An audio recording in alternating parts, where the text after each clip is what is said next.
वजिरा मान्छे गाडिएको त्यो घाटको भित्र गएर त्यहाँ भएको लाससँग समय बिताउने गर्थ्यो र शारीरिक सम्बन्ध पनि बनाउने गर्थ्यो। खासमा वजिराले घाम डुबेपछि त्यहाँ गाड्नको लागि ल्याइएको लासहरूमा नजर राख्ने गर्थ्यो र जब मान्छेहरू त्यो लासलाई त्यहाँ गाडेर त्यहाँदेखि फर्किन्थे त्यति बेला वजिरा त्यहाँ गएर त्यो लास केटाको हो कि केटीको हो भनेर चेक गर्ने गर्थ्यो। तपाईलाई लाग्यो होला कि गाडिसकेको लास केटाको हो कि केटीको भनेर वजिराले कसरी थाहा पाउँथ्यो होला त। खासमा पाकिस्तानको संस्कृति अनुसार केटी मान्छेलाई गाडिएको घाटलाई एउटा सेतो रङको कपडाले ढाकिने गरिन्छ र त्यो कुरा वजिराले राम्ररी बुझेको थियो। उसले त्यो लास केटीको हो भन्ने थाहा पाएपछि घाटको माथिबाट माटो हटाउँथ्यो र घाटलाई खोलेर त्यहाँ भित्र राखिएको मान्छेको लाससँग सम्बन्ध बनाउने गर्थ्यो।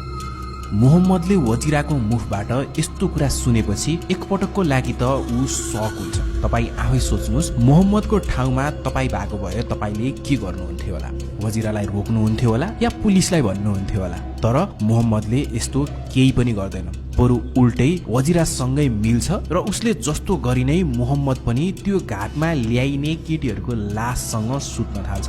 उनीहरूले अब भने एउटा ग्रुप जसरी काम गर्न थालेका थिए र यो घिनलाग्दो काममा एकअर्कालाई साथ दिइरहेका थिए। उनीहरूको यो करतुतको बारेमा कसैले पनि थाहा पाएको थिएन। वजिरा एउटा ड्रग एडिक्ट थियो र सधैँ जसो नै उसले ड्रग्सको सेवन गर्ने गर्थ्यो। तर एक दिन उसले ड्रग्स लिने क्रममा उसलाई ड्रग्सको ओभरडोज हुन्छ र त्यही ड्रग्सको ओभरडोजकै कारणले गर्दा उसको मृत्यु हुन्छ। अब भने मोहम्मद रियाज एक्लै भएको थियो। उसको साथीको मृत्यु भएको थियो जोसँग मिलेर उसले नराम्रो करतुतहरू गर्थ्यो र जसले उसलाई यो सबको बारेमा सिकाएको थियो। तर साथी गए पनि मोहम्मदको घिनलाग्दो बानी बेहोरा भने जाँदैनन् र अब भने उसले एक्लै नै यो सब करतुतहरू गर्न सुरु गर्छ।